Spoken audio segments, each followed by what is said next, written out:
Mike. What's up, Chris? All right, let's talk some 2K24. Sounds good. Let's do it. All right, we're back and we're joined once again by gameplay director Mike Wang. And Mike, we're going to talk one of my favorite things about 2K24, the badge system. So talk about some of the major changes to the badge system this year. Well, there's a huge major change to the badge system. So instead of equipping badges like you did in previous years, now they are basically earned. So whatever build you make based on your attributes and whatever you create, you basically have a ceiling to how high any badge can go. But you automatically get this bronze badge right off rip. So as you play the game and as you do things on the court, you'll level your badges up.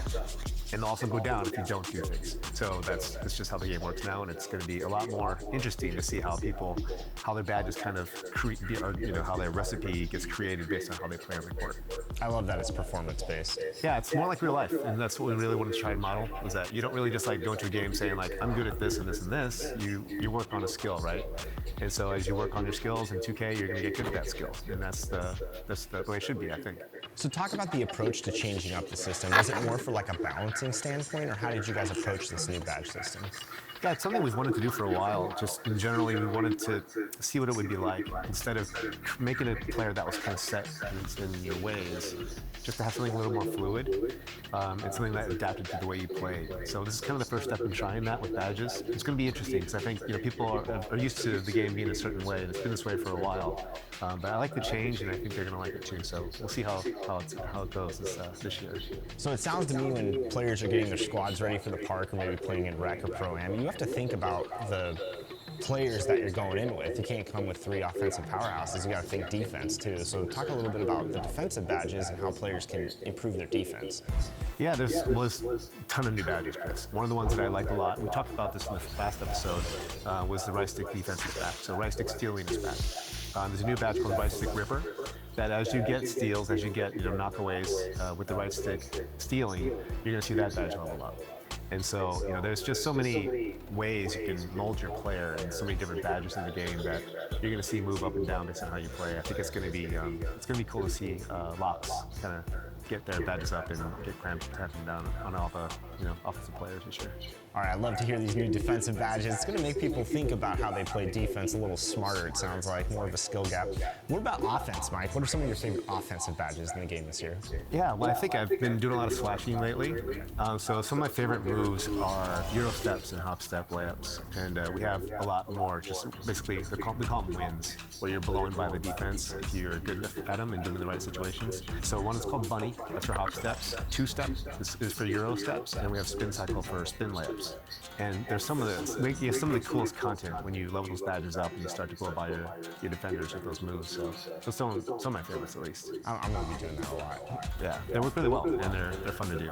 So as you know, Mike, there's going to be a lot of people out there making their My Players for the first time. Some of the badge system might be a little intimidating. So what advice would you give to new players coming in to create their My Player? Yeah, so one of the best things I think we've added for the new player this year is NBA player templates. So you can jump into the builder, and one of the first options you'll see is create your own custom build or create an NBA template. And you can go right in there and pick from some of the best players in the league, and you're ready to go. You'll have all the attributes that they would have in the game, and just jump into it. And I remember in the past when people made players in previous 2Ks, you would say play style like X player or Y player, right? So now you can actually go in and select from those templates and build your character, so you kind of know what you're going into. Exactly. Say you want to be a point guard, you want to be Luka. You can pick Luka, go right in there and just have the attributes that are assigned to him right now. Or if you want, you can customize that build. So start with Luka and then make some tweaks to whatever you want to take away from his game and add to your game, for example. So the sky's the limit, but for new players, it's going to be a lot easier just to jump in there. And even the badges, that was kind of overwhelming last year to think about, what are all the badges that I have to equip for my player?